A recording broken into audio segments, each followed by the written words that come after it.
अस्सलाम वालेकुम dear students. आज का हमारा टॉपिक है ओजोन एनालिसिस ऑफ अल्कीन्स और बेंजीन। ओजोन क्रिस्टियन फ्रेडरिक शुनबर्न ने 1840 में डिस्कवर की थी और 1845 में उसने इसको अल्कीन्स की क्लीवेज के लिए यूज़ किया। इसका detail mechanism Carl Dietrich Harries ने 1902 में दिया। इसी वजह से ये ओजोन एनालिसिस का जो मेथड है अक्सर हैरिस ओजोन एनालिसिस के नाम से ही जाना जाता है।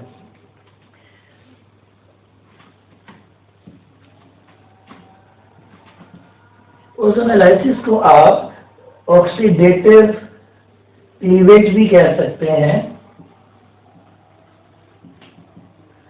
ठीक है, इसके नतीजे में हमें हासिल होते हैं कार्बोनिल कंपाउंड्स। कार्बोनिल कंपाउंड्स हासिल होते हैं। आप किसी भी अल्कीन का स्ट्रक्चर देख के बता सकते हैं कि इसकी ओजोन एनालिसिस से आपको एल्डिहाइड हासिल होंगे या कीटोन्स हासिल होंगे या एल्डिहाइड और कीटोन्स का मिक्सचर हासिल होगा। फॉर एग्जांपल हमारे पास ये एक कंपाउंड है ईथीन।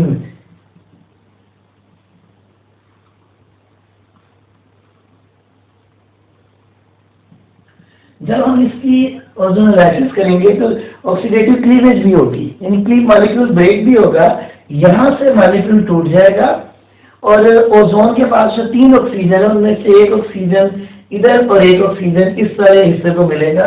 यानी आप डायरेक्टली अंदाजा लगा सकते हैं, यानी ये बॉन्ड टूट गया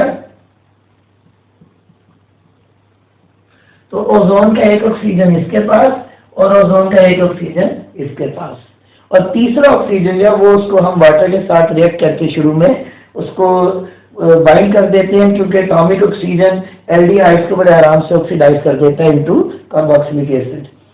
तो ये आप देख लीजिए, अगर यहाँ पर एक अल्काइल ग्रुप होता तो हमें ये वाले 2 प्रोडक्ट्स मिलते, एक आपको मिलता फॉर्मल्डिहाइड और एक फॉर्मल्डिहाइड के अलावा कोई और एल्डिहाइड।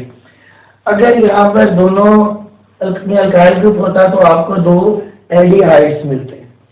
और अगर ये इस तरह का अल्कीन होता जिसमें इन दोनों कार्बन के साथ अल्काइल ग्रुप्स अटैच होते हैं तो फिर आपको हासिल होते कीटोन्स। आपको क्या हासिल होता?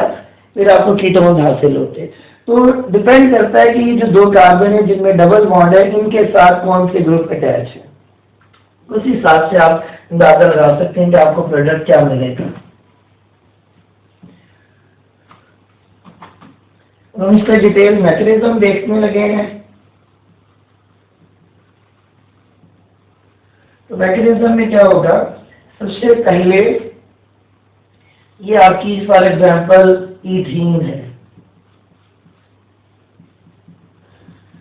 ओजोन निहायत रिएक्टिव मॉलिक्यूल और उसकी वजह यह है कि ओजोन में ऑक्सीजन 3 ऑक्सीजन का आपस में बॉन्ड और ऑक्सीजन में कैटिनेशन की प्रॉपर्टी नहीं है, और बॉन्ड भी जब वो रेजोनेंस में जाके 3 ऑक्सीजन के दरमियान उसको स्टेबलाइज करने की कोशिश करते हैं, इस फिर भी वो स्टेबल नहीं है, इसलिए बहुत जल्दी रिएक्ट कर जाता है।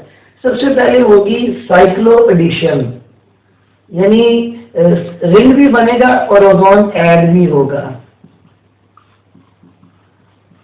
एक पाई बॉन्ड टूट गया, यहां से पाई बॉन्ड एक टूट गया, ताकि ये आपका ओजोन है।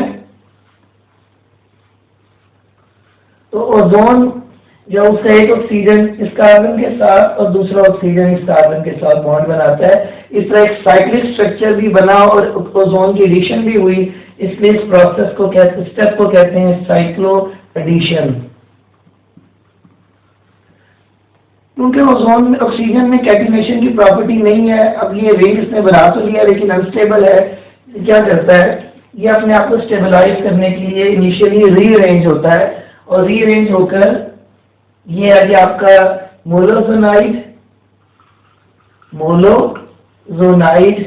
तो ये रीअरेंज होता है इनटू ओजोनाइड।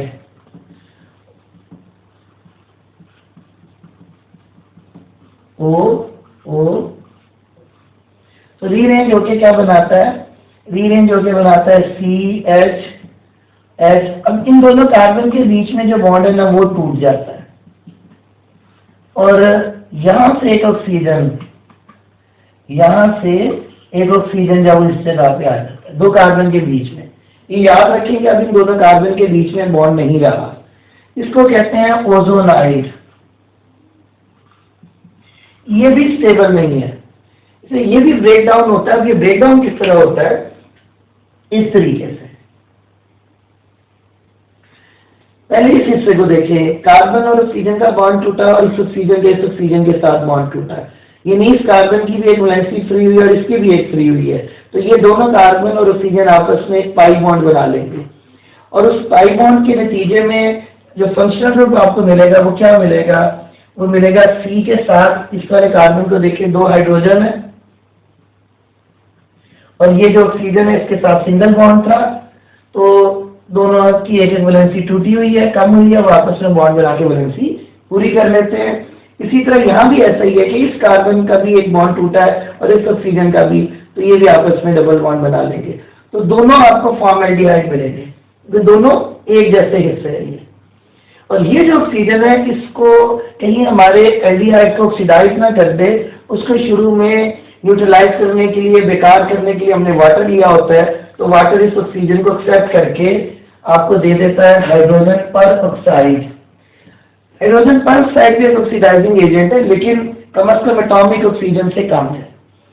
तो हाइड्रोजन पर ऑक्साइड कहीं इसको ऑक्सीडाइज ना कर दे, तो हम एंड में क्या करते हैं, हम जिंक ऐड करते हैं, जो इस हाइड्रोजन पर ऑक्साइड से ऑक्सीजन लेके जिंक ऑक्साइड बनाता है और साथ आपको हासिल होता है दोबारा वाटर। ये नहायत स्टेबल मॉलिक्यूल है, आयनिक कंपाउंड है, ये ऑक्सीडाइज नहीं किसी को कर सकता, इसलिए अब आपके एल्डिहाइड्स जो बने हैं ये सेफ हो गए। तो इस तरीके से आप ओजोन एनालिसिस करके तो ये भी मालूम कर सकते हैं कि डबल बॉन्ड की पोजीशन कहाँ है। ओजोन एनालिसिस में जब आपको ये फाइनल प्रोडक्ट मिलेंगे तो आप ये भी बता सकते हैं कि लॉन्ग चेन होती, 2 से ज्यादा कार्बन एटम होते, तो आप ये भी बता सकते हैं फाइनल प्रोडक्ट को देखकर कि डबल बॉन्ड की पोजीशन कहाँ पर है। इस ओजोन